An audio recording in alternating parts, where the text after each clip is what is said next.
Kom ons begin hierdie dag deur 'n verklaring te maak. Sê saam met my, ek kan, daarom sal ek. Weet ons leef in 'n wêreld wat gedryf word deur negatiewe gesindhede. Meeste mense verwag die slegste, glo dat alles sleg en verkeerd is en praat negatief oor alles. Maar as kinders van die Here behoort ons nie so te wees nie. Ons behoort te wees soos Jesus, vol geloof, vol vertroue en vol verwagting. Ons gesindheid behoort te alle tye positief te wees.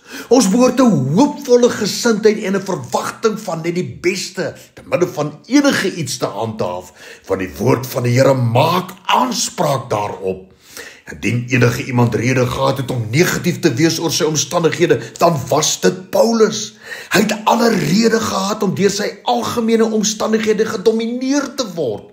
Hy bevind homself in haglike omstandighede in 'n tronk, maar afgesien daarvan verklaar hy deur die gebruik van 'n paar kragtige Griekse militêre uitdrukkings dat hy nie sal toelaat dat omstandighede sy hoop, omstandighede sy vertroue en lewensuitkyk sal verydel nie. Filippense 4 vers 13 is een van hierdie kragtige militêre uitdrukkings. Ek is tot alles in staat deur Christus wat my die krag gee. Hierdie uitdrukking, ek is tot alles in staat, is in Grieks die woorde is wat eintlik verwys na die krag en mag van Gode wat jou bystaan.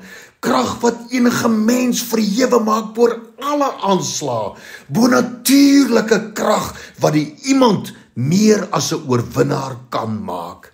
Hierdie kragtige uitdrukking, ek is tot alles in staat, direk uit Grieks vertaal kan so lees.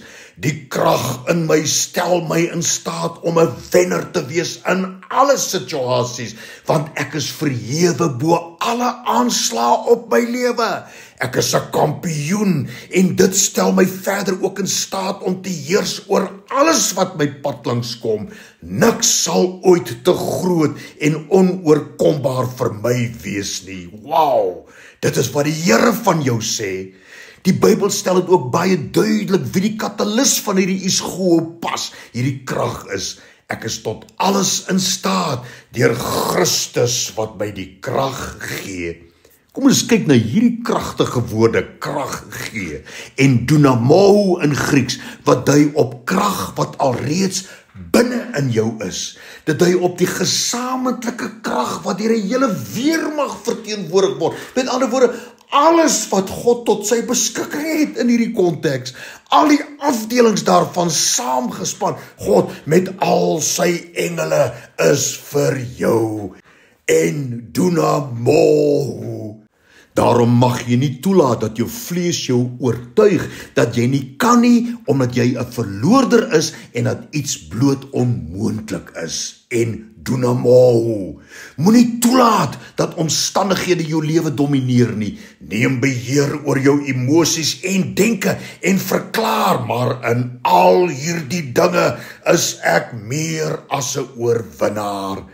Die Here sê vandag vir ons, my kind, jy is 'n kragtige instrument in my hand en al my mag, al my krag en autoriteit kan deur jou werk. Daarom staan vas, glo in God, maar glo ook in jouself en verklaar Filippense 4 vers 13 oor jou. Ek is tot alles in staat deur Christus wat my krag gee. Daarom, ek kan, daarom sal ek.